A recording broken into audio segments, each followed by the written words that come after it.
to the Chronic Health Collective. This isn't just a community, it's your fresh start. We have gathered the best coaches and experts to help you reclaim your energy, heal from the inside out, and live with purpose.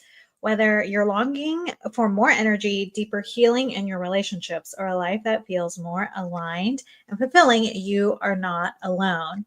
So today is topic is for December. We're talking about presence, peace, and purpose. And we'll be talking about a couple of topics that help us get there with the presence, peace, and purpose. And so I am Leandra Frey. I am a life and dating coach.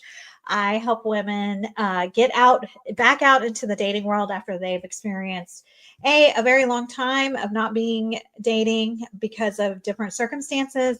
And I help hold their hand along the process so that they can find love in 6 months or less. And today I also have with me Jessica Hammock. Hi, I'm Jessica Hammock, your trauma recovery and transformation coach. I help unwind the treasure of who you are from the trauma that you've been through so that you can walk in the truth of the identity of who you're created to be and live your best life. And we're also joined today by Kelly Fox. Hi, I'm Kelly Fox, one half of Fearless Generations, and together Terry, Sarah, and I are the dynamic mother-daughter duo life coaches, and we focus on tools around moving past your fear and expanding your comfort zone. And I'm excited to be here with you ladies. I love it. I love it. Well, we're going to talk about one of the topics that comes up at least a lot for women. So we want to go around and give thoughts about how not to lose yourself during the holidays. So that's one of the topics. And who would like to give some thoughts or insight on how not to do that? I'm looking at you, Jessica, our identity person. How not to lose yourself. I think it's not even just in the holidays, but I think starting out with expectations, like your own internal expectations, is really important. Because I think that we have expectations of ourselves and of other people. And, I say this quite frequently when we have expectations here, in reality here, what happens in the middle is the intense emotions. And I think we can lose ourselves and we can get lost in that space of intense emotions. But a lot of times we actually have not developed an awareness really of what the expectations that we were holding are for ourselves and for other people, family, extended family groups that you might hang out with, activities you might participate in. And so just having an awareness, like really maybe taking time, 10 minutes, 15, 30, however long it takes you, right, to just sit down and take an inventory of like your calendar. What are all the invitations I have in front of me? What are my expectations of myself? Like, what do I want this to look like, sound like, and feel like this holiday season? Because ultimately we get a choice in how we show up and how we navigate those things. But at the same time, if we don't process or are aware of what we're expecting or what we want to choose, we can often land ourselves in a zone in which we're really uncomfortable. And I think in addition to that, kind of giving yourself a lot of buffer time around what you want to do and participate in. And I'll just share an example. We went to a Friendsgiving with some friends of ours today, and I had all these big plans of all these things that I was going to make and take. I was going to show off all like my baking and not my culinary skills, but so much more of like my baking and creative side. And I called my mom and I was like, so I was thinking about like making this dessert. And then I was going to make like a fruit tray that looks like a turkey. And then I was going to make cupcakes that look like a turkey on top. And then I was going to make this other thing. And then I was also going to make mashed potatoes, but I'm really confused about what I should make. And she's like, Jessica, why are you doing all of this stuff? Pick one thing and take one thing. I was like, oh yeah, I guess that's probably a good idea. But like I get lost in the expectations I was holding for myself. And why am I holding those expectations? And kind of that need for feeling like participating in something creative and cute and all the things, and not taking into account in the moment that I have limited time because there was other things pre-planned for the weekend and friends in town. and a toddler, and apparently have to sleep too.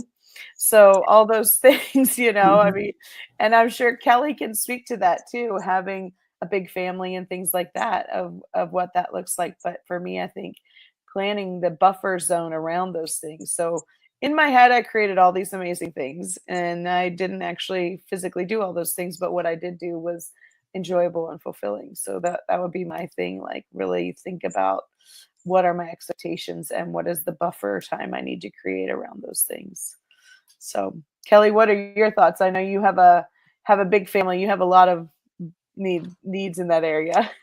Yeah, I do. I have a big extended family as well as my family is quite large. And I agree with really examining what those expectations are and being clear. Sometimes, as the parent, I schedule things for us as a family and I don't really discuss it with the rest of the family. I'm just like, yeah, we're going here and we're doing this. And so I think that it can be helpful, especially with the younger ones that get into wanting to do something. And then all of a sudden you're interrupting it and telling them to go get dressed and they have to go, play nice for several hours. And so, giving them a little heads up, I think is helpful. Also, if something's going on with your kids, I think it's helpful to also give the other people that are going to be interacting with them a heads up. Hey, don't approach this subject. Or, hey, this kid's having a hard time, let's not pick on them this particular time, because when you have this, I know for me, my kids are kind of the oddballs in the family. And so they have a tendency to be the outliers on their phones and not mingling. And so they can kind of be the ones that people poke at. And so it's having that conversation with them, having the conversation with the rest of the family so that they do like coming to family things, and so there are things like that, expectations that we have of, I know for me, I want my kids to mingle. I want them to get along with their aunts and their uncles and their cousins. And I have learned to manage that expectation that they're not going to be constantly on their phones with each other and not mingling, because when I have that expectation, it ruins my time. Right. So I stop worrying about them and I go mingle and have fun with my siblings and their kids, and they do what they want to do. And so I think it's getting clear on what is going to really serve your needs. What can you ask for, right? And where can the compromises be? Because getting into, the holiday has to look like this, it has to feel like this, it has to happen like this, is just setting yourself up for a horrible holiday, right? Because it's not going to happen that way. So, just getting really clear on what those needs are, so that you can stay present in the moment and not be worried about this or that. Yeah, that's so good. So Leandra, you are the coach that throws like the what do we call it? The variable in the mix. And somebody is bringing a new person to the holidays potentially, or leaving one behind from last holidays. So how do you think that? Well, I was listening to Kelly about the kids on the phones, and then so I have a nephew who is one of those. He's now in his early 20s. That's on his phone, but he has one really cool strength is he loves to do board games, and so there's almost now a new expectation on him that is and he brings like board games we've never heard of.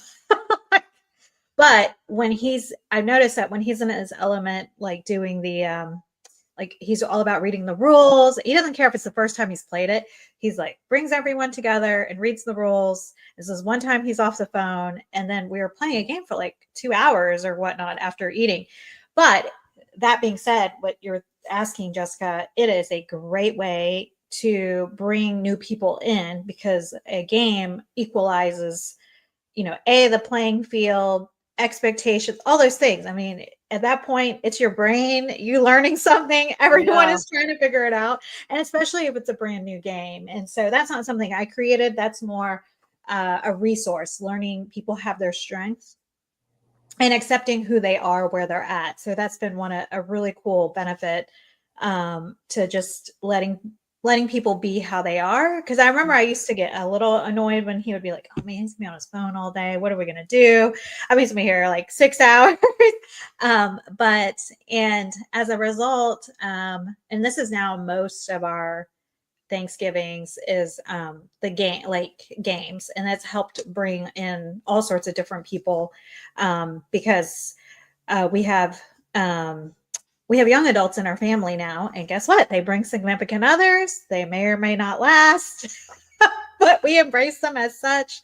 And so with that, if you're a host, definitely have if you're welcoming new significant others, boyfriends and girlfriends. I mean, I do my best to just give them as much, give them as much a wide berth, if you will, and then I usually try to tell if I am the one bringing a significant other or telling my coaches or telling my clients, make sure you're giving your significant other as much information as possible.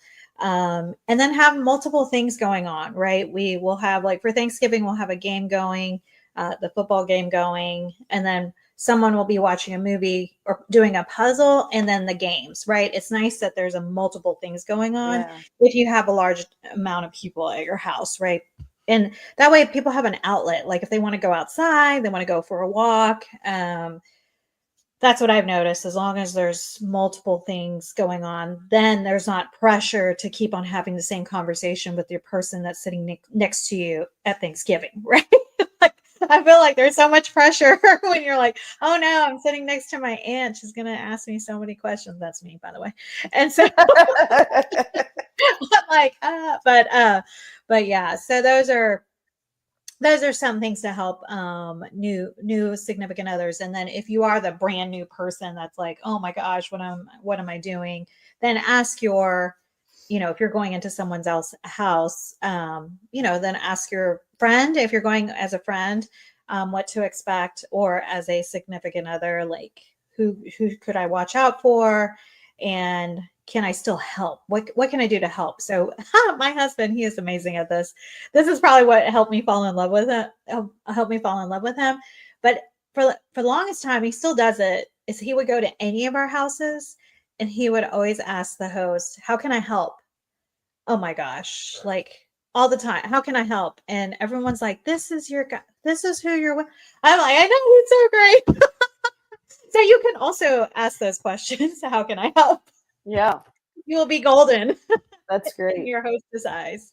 So yeah. I will say this too. I think, like, from a trauma perspective, and I just want to put this out there because that's definitely where I focus a lot, is if you've recently gone through things like a trauma or a loss that has impacted yourself and you still desire to show up, just really being aware of, like, what are the things that activate your nervous system or dysregulate you. So if it is sitting next to the aunt who asked the questions, or if there's smells of somebody's perfume or smells of food, or if there's particular sounds, like having identified, like, what is the strategy for yourself in those moments if your nervous system becomes dysregulated. Obviously, breathing is something we tell people to continue to do, right, when you're dysregulated, but like, what are your other maybe coping strategies or exit strategies that you might need to keep yourself in that place of, like, not losing who you are? It's okay to give yourself a time limit when you're thinking about when you can participate and how you can. But sometimes if we're not paying attention to what, I don't like the word trigger. I prefer to use the word activation. But what are the things that activate your nervous system in a way that says things aren't safe? And so if that's the case and you're sensitive to certain smells, I am personally very sensitive to just perfumes, and it's not from a trauma, it's just how my nervous system processes fragrances. I was like the one who always had to avoid the perfume counter at the mall because just walking by it would make me sick.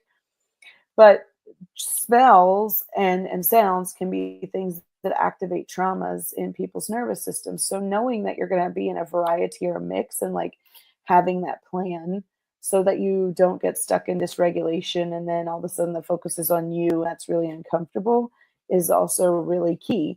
And I love what you said, Leandra, about having different options.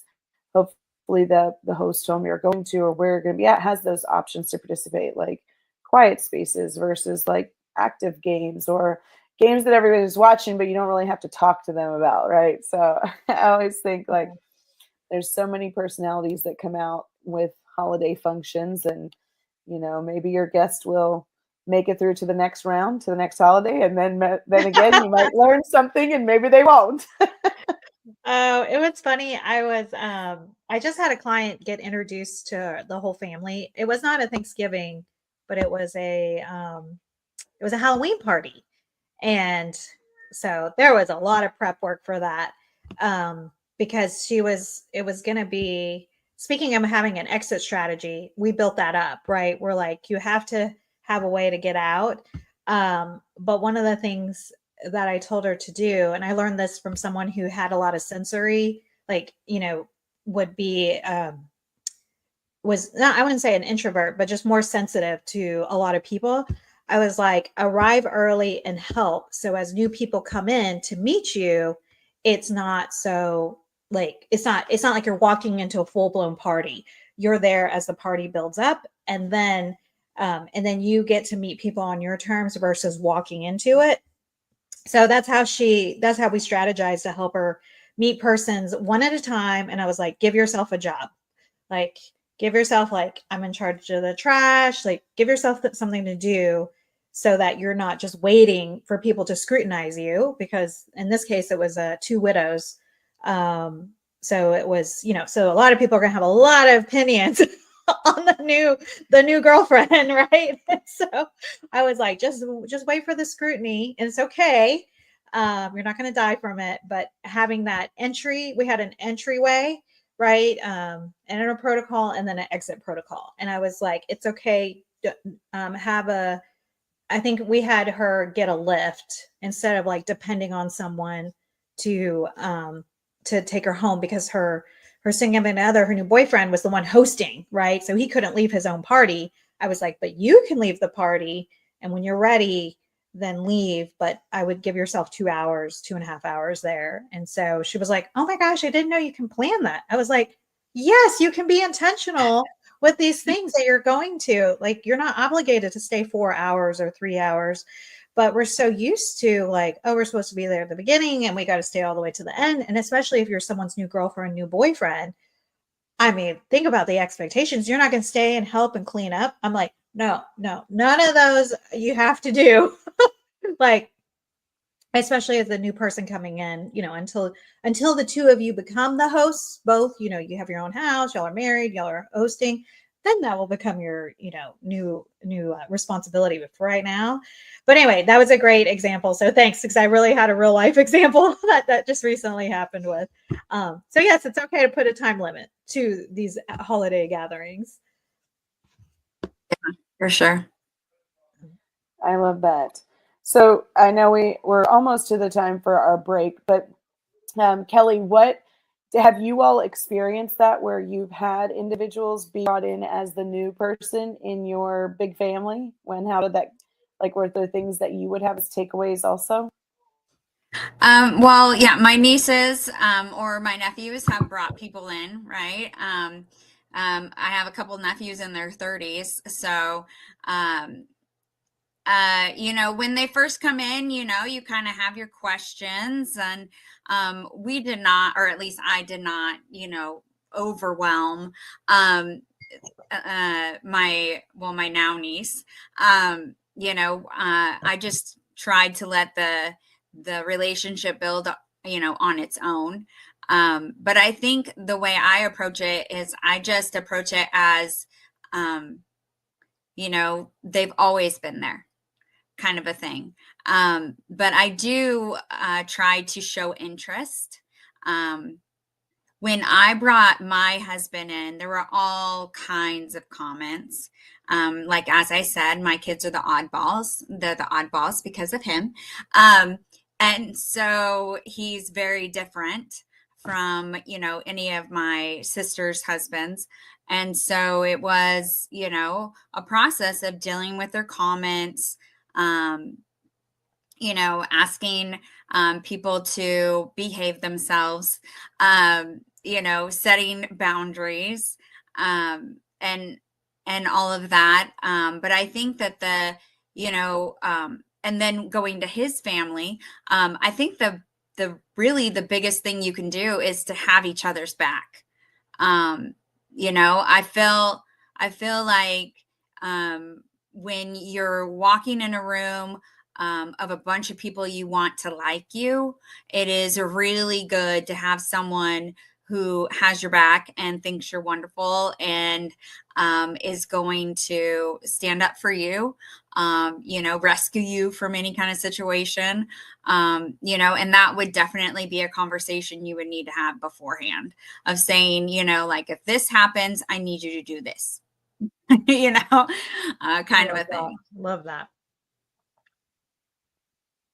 I love that also. Yeah, I think it's so powerful for us to know who our support system is, know what it looks like for our exit strategy, and have a variety of those conversations. And so I hear such this common theme, like having those conversations and planning strategies beforehand is such a powerful thing. So being prepared, it's not just about preparedness physically, but like mentally and emotionally preparing for the before, during, and after. So those are all great strategies. We are going to go to our first commercial break. And when we come back, we'll take another look at how we can preserve our presence, our peace, and our purpose. Right back after this.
Hi, I am Leandra Frey. I am a life and dating coach. I help women that have gone through a divorce, widowhood, or if it's been a long time since they've been in a relationship, I help them get back on their feet, gain courage and confidence to get back into the dating world and find the love of their lives in 6 months or less. The reason I do this is having been divorced myself, I have been out in the world, the dating world, what I would call the gauntlet. And it can be hard when you've come off a divorce or you've come off a long time breakup and you find yourself starting and stopping, starting and stopping. And sometimes you stop and many years can go by. And so what I'm here to do and help you is to help you along the way so that you don't give up on yourself and that we learn to create resilience in your dating so that you can keep going and not waste 5, 7, 12 years of your life thinking there's no one out there for you. There are many people out there for you. There is someone looking for you today. So that is why I do what I do, because I love bringing people together because we are all created for love and connection.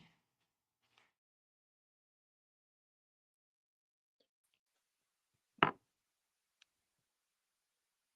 right, welcome back. All right, so we're talking about how to have peace and presence and purpose during the holidays. We've heard how to prepare for a gathering, having strategies, exit strategies, and setting expectations, and having someone in the room to have your back. That's actually really huge, right?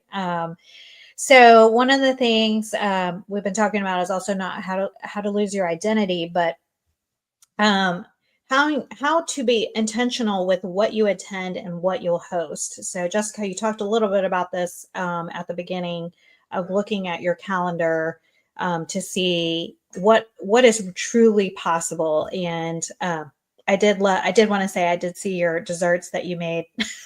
Those looked amazing, and I was like, "Can I make that for Thanksgiving?" She had this beautiful turkey charcuterie board with fruit or something. It was amazing. So go check her out on her Facebook page. It is amazing. So yeah. So what are some things we talked about looking at our calendar? My husband and I look at our calendar every week, just because he also he works. He's also campaigns for local politics here. And then we running my own business. There's a lot of things that we have to look at together, but a lot of times when it comes to looking at the month is learning to pull back and saying what is possible. So that's what I've been working on.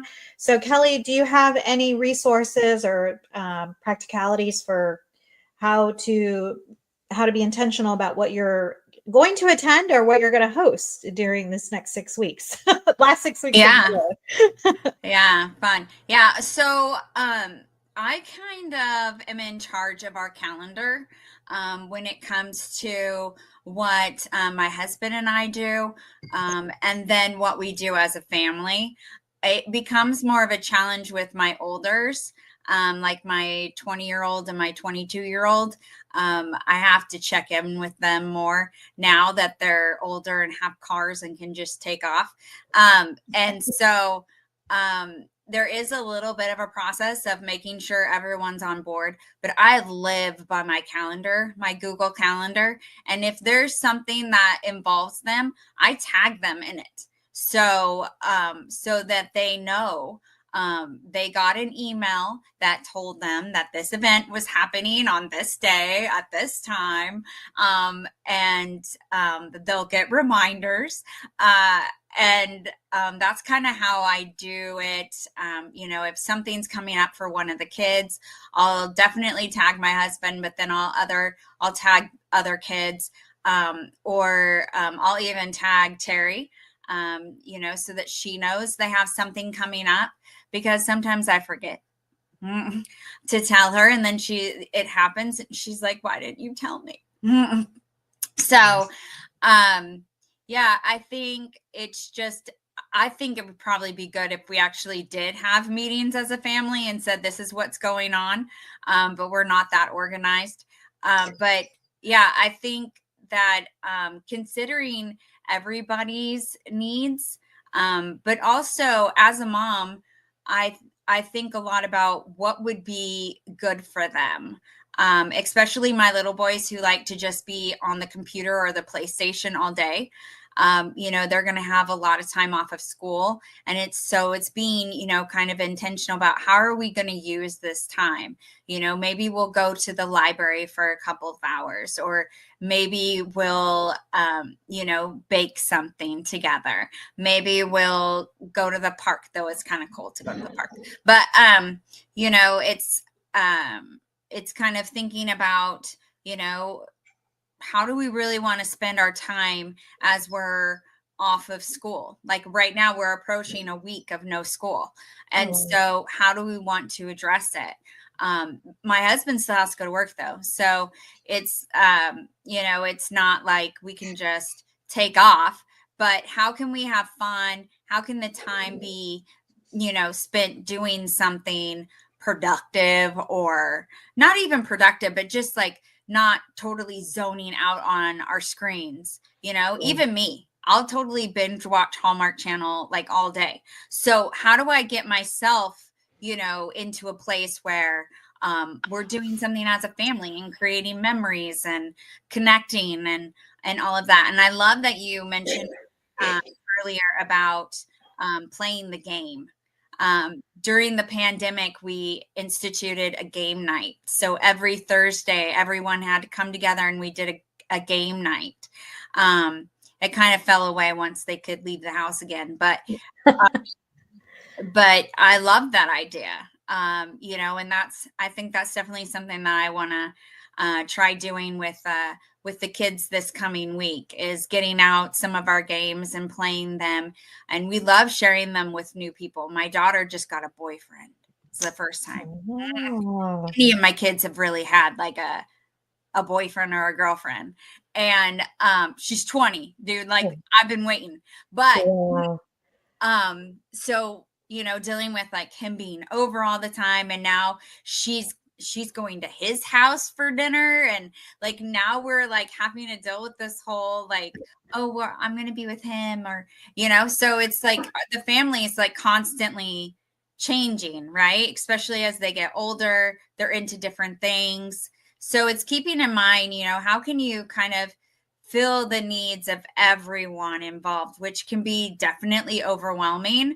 And so again, it comes down to having a conversation, of getting the family together and saying, okay, what do you guys want to get done this week? Do you want to have a family night? Do you want to go to the library? Do you want to spend some time with, grandma? Like, what are we wanting to do with this time?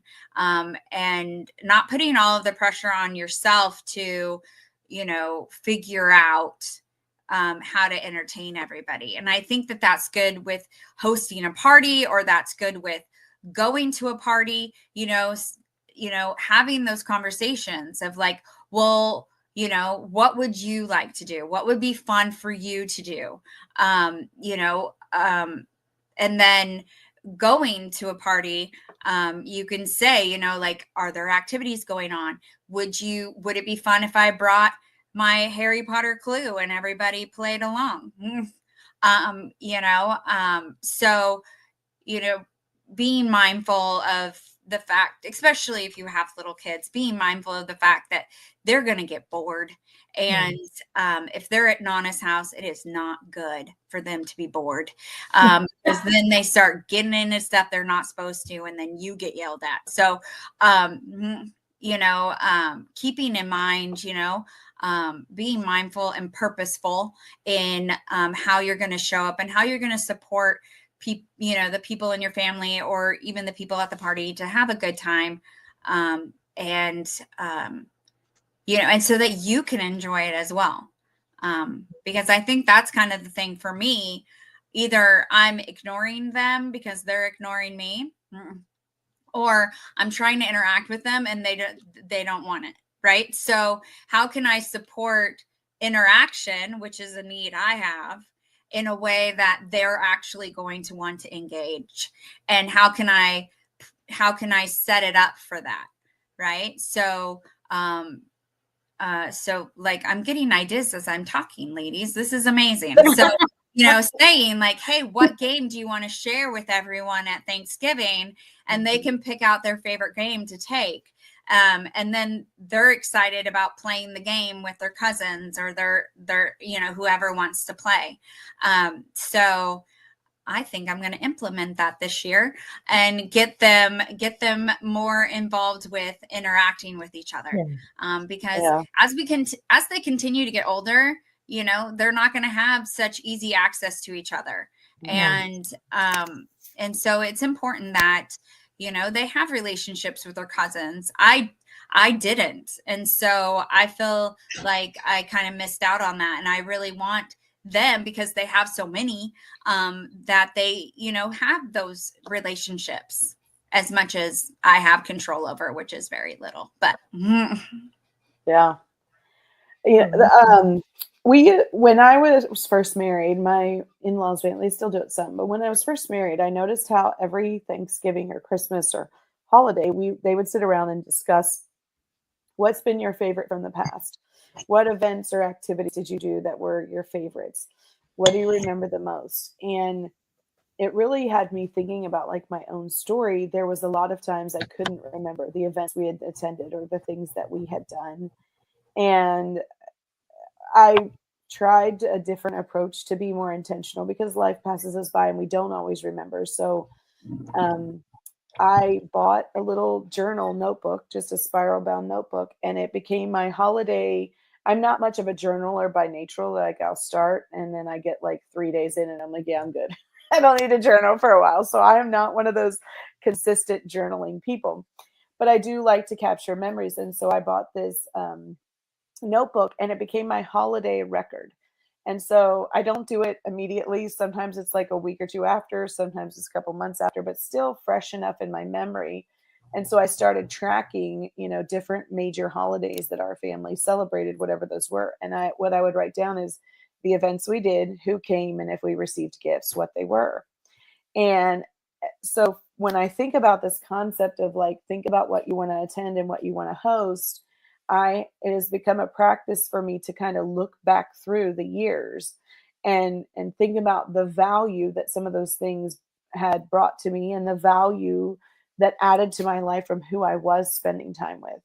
And so I kind of use that sort of as a barometer of like, how do I want to move forward?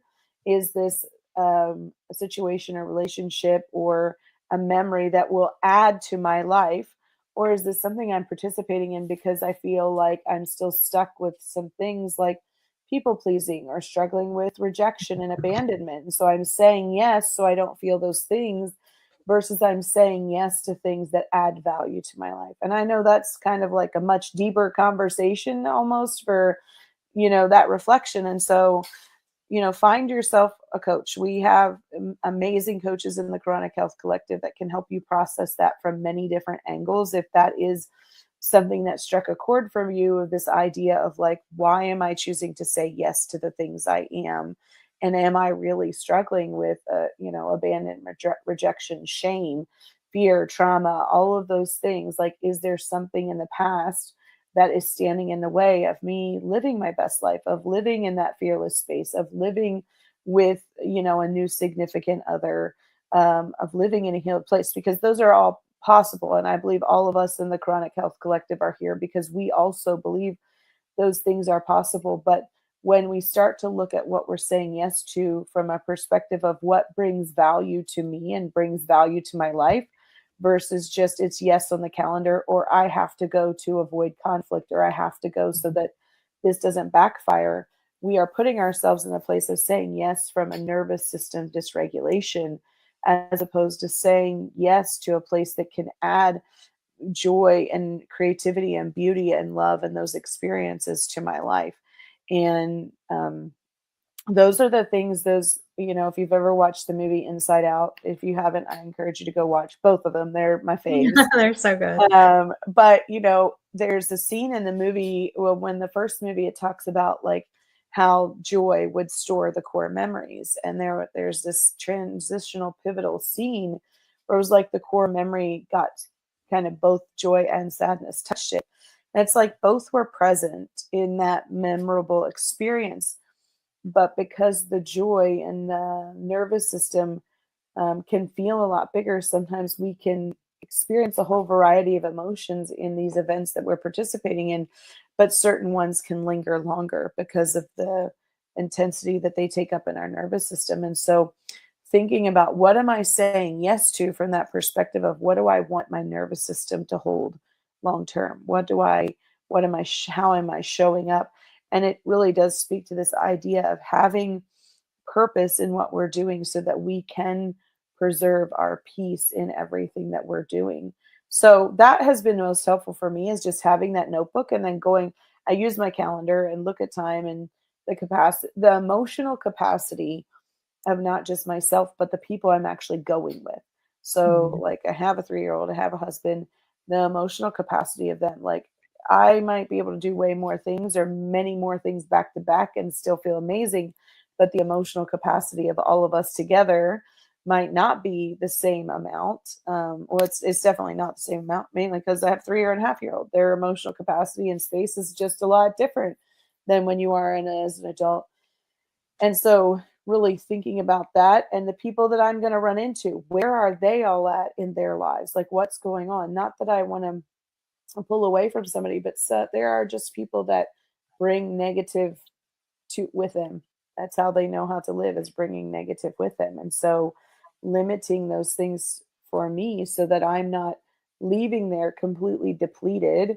And we're all of us part of this connection company outside of this. And they talk about this idea of being, we hear commonly about an introvert and an extrovert, but this idea of being an ambivert, like you're all in when you're there and it feels amazing and life-giving, and then you need like 4 days to recover afterwards. So like some people are introverts and they really have to build up a lot of capacity to go to a space for a short amount of time where there are a lot of people and a lot going on, and then it takes them an exceptional amount of time afterwards to kind of still recalibrate their nervous system.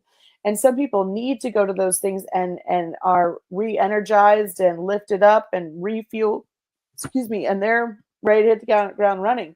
I tend to be more of that ambivert. Like I can be all in and I'm great while I'm there, and then also at the end I just feel like a deflated balloon. I'm like done. There's nothing left, and I need to maybe be on the couch for a couple of days afterwards.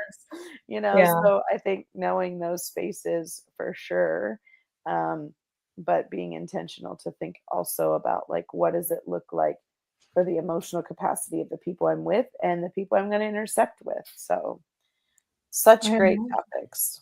Yeah, I'm an extrovert, but it depends on who you're with, right? Yeah. Like some people take up your energy, or it takes more energy to be with them than others.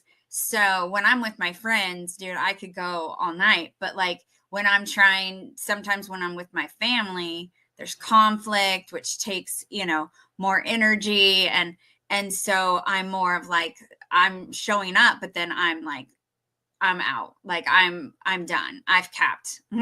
Right. Yeah. So yeah. I've learned, well, to what you were saying about the emotional capacity, that's one of, as I've matured in my life, I've learned, when you were talking about your husband and the 3-year-old, I'm like, or myself, I think when I've looked at learning to look at my calendar, is it used to be if there was white space, I'm like, oh, I'm available. There's nothing on there. Right. And now I've learned, and especially in this season, because I am a host, I host several things just on a regular basis. And so I literally now have to look at it and think, what is my energy capacity going to be? And so that's a new question I haven't asked myself, or I've learned to ask myself, is what is your energy? Similar to Jessica, what you were saying about, do you need to decompress afterward for some of the events? And I've learned to look at my calendar and be like, you are going to be a couch potato the next day. So you cannot host back to back. And so that almost happened just recently, this past weekend. I was hosting a fellowship, and then it looked like I was going to host tomorrow night a Friendsgiving for my young adult ministry. And thankfully, because I do check my calendar and look at it from a holistic, not a holistic view, but like from a helicopter view, to say, oh, no, we are not doing. And then I'm going to host Thanksgiving like 2 days later. I was like, no. But I've learned to do that through trial and error, unfortunately, where on the day that I need to be recovering, I've learned, where I'm an irritable, grumpy bear. If I have too many things back to back, and to the journaling exercise, knowing what your purpose is and what do you want to feel. It would be awesome if I could go to all the events or host all the events, but I don't want to feel like a grumpy bear. And then my only experience being, oh my gosh, I was just so rushed and tired and annoyed and irritated. And then the people that normally don't irritate me would irritate me, if that makes sense, right? Because then I'm the irritable person. And so I've learned, thankfully, now it's not who's going to drain my energy. If I'm rested, no problem. Like if I'm rested, I'm purposeful. I've done, I've walked in the morning. I've pet my cute dogs, because my dogs, about like having animals, petting them, they release their oxytocin because petting a dog or animal really helps. But if I've done all that work leading up to hosting an event, then nothing can irritate me as long as I'm rested. versus if someone comes with a toxic or irritable personality. If I'm irritable, oh, then we're going, it's bad. So thankfully I've learned to take care of myself, but that's been a skill. Like that's a skill that I've learned over the past few years. It's not something I naturally had. And my mom would always tell me, even when I was really young, to say, like, hey, you're not invincible. Stop trying to do all the things. So many years later, I'm like, thanks, Mom. I'm finally listening. It's slow to hear over here, but finally listening. But yeah, and I love the journaling aspect of asking like what's the purpose and what value will you get, right? So to Kelly, what you were saying, if someone is negative and you don't want to be around them, yeah, I have to really think, do I want to spend 3 hours at someone's house that is just an irritable mood, or that's their general disposition? I used to be a people pleaser and be like, well, yes, I have to go because it's invited and I have to deal with the fallout if I don't show up. And now I've learned, even if I do have the energy, do I want to spend that energy being over there? So I do love that idea of journaling your experiences. I do journal, but unfortunately, it's everything. So I don't have, unless I remember to go back to that year, it's a lot to go back to that date to be like, what was the experience? But I do try to remember all that. Yeah, so those are some things that I've learned is asking, not do I have the time, but do I have the energy? So we have touched on this, but it's also one of the things is how do we not be all things for everyone? I think that's something that we've learned, that we experience as women, trying to be a caretaker. We are in the sandwich generation, right? So a lot of us are taking care of our parents. We have a 3-year-old, right? Some of us have 3-year-old, or we got teenagers right now. You, Kelly, have teenagers and young adults, and then you have your mom. So yeah, we are in that, and then we want to be a great wife. We want to be a great friend, a great sister. So what are some ways? Just I know we talked about managing expectations, but how do we not lose ourselves? We talked a little bit about that, but like, how do we not be all things for all people, like, and still be ourselves? So, Kelly, you're right in the middle of that. So, Yeah. Well, I think you addressed a lot of that, taking care of yourself, making sure that your cup is full so that you're giving from overflow. You're not giving your necessary, energy that you need to be able to function as as yourself. I think, making sure that you're really doing those things that support you, to be able to show up as how you want to show up and being intentional about that. We have a tool called intentions where we really think about how we want to what we want to practice to be able to show up as the person we want to be. And so is it having compassion for yourself? Is it giving yourself grace? Is it, seeing your innocence? Like, what are those things that will support you to show up as you want to show up? And then we say that to ourselves over and over when we get activated. I like that word too. We have that already set in our mind of how we want to show up. So, okay, so, in this moment, I'm not feeling too great. So how can I give myself compassion right now? We also encourage you to have 5 proactive behaviors that you can do anywhere, and during anything. And so maybe it's taking a deep breath, or maybe it's walking outside, maybe it's saying a prayer, maybe it's listening to a song, like whatever it is, having that ready to go, so that if something happens, you can ground yourself.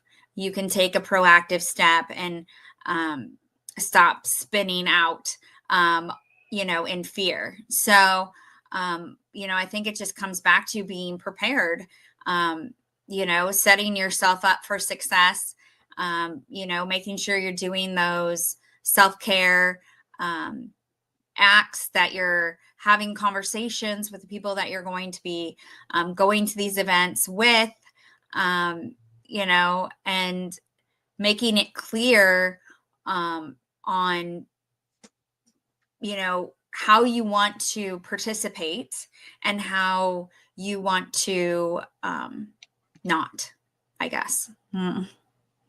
Those are such great things, Kelly, and that'll give you all a chance to think about those things as we head into our next commercial break. When you look in the mirror, do you see skin that's just dry, tired, and stressed? It's time for a new ritual. Introducing Deep Love, the blue botanical face cream by Coolness. We've captured their tranquil essence of blue botanicals in a cloud-soft formula that deeply soothes irritation and restores your natural, healthy glow. This isn't just skincare, it's an act of self-care. It's deep love. Find your calm only at coolness.com.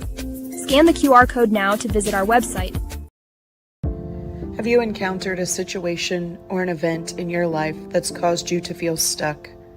You are on a journey to live your best life, but thoughts and feelings from the past keep showing up and has caused you to feel like you're not headed in the right direction or being the best version of you. Meet Jessica Hammock, trauma recovery and transformation coach. Not only will she teach you about emotional and mental health, she's here to help you unwind the treasure of who you are from the trauma of your past so that you can walk in the truth of your identity and break free from what is holding you back so you're able to nurture the best version of who you're meant to be. The time is now. Let's get started.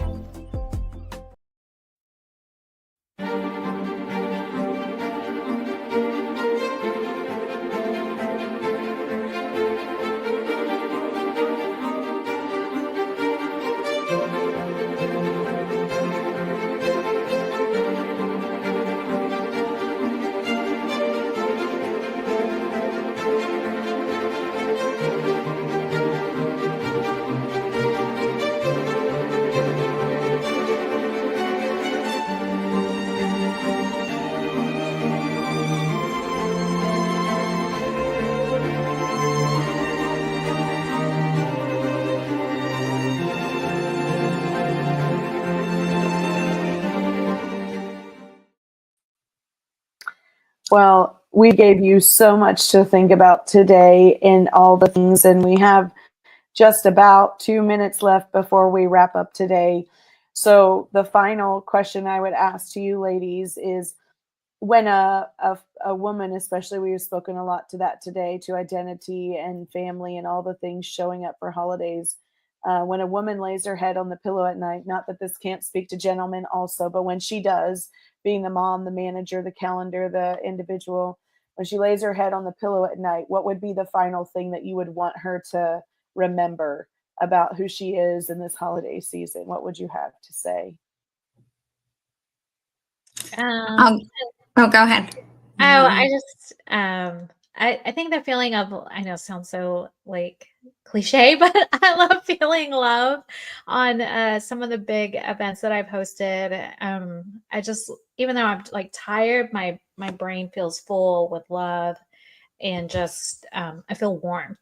So and proud. I also feel proud. Those are the things that I would want to feel. Awesome. Yeah, I was going to say, I want her to know she's enough. So, however she showed up, however everyone else showed up, however the night went, she's enough.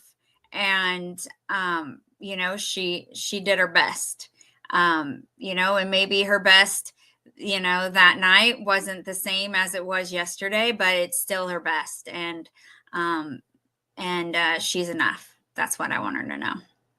Those are all awesome things. And no matter where you're at on your journey, you are worth doing the work, would be my message. You're worth doing the work, whether that's to take a break, to heal, to allow yourself to experience that love and that commitment of who you are and that you are enough. And we are so grateful that you joined us for this episode. And if today's episode spoke to you, Don't go it alone. You can book your free consult with one of our expert coaches at chronichealthcollective.com. You saw just a few of us today, but we're here for your personalized support. You can also subscribe to our monthly magazine for expert tips from all 10 coaches to elevate your health, your mindset, and your relationships. You can catch us live every Tuesday at 7 p.m. Central Standard Time, or watch past episodes anytime on E360 TV or on youtube.com at Chronic Health Collective. So thanks for tuning in. We hope that you have a peaceful, purpose-filled holiday with your presence showing up, and your transformation to live chronically healthy starts now. See you next week.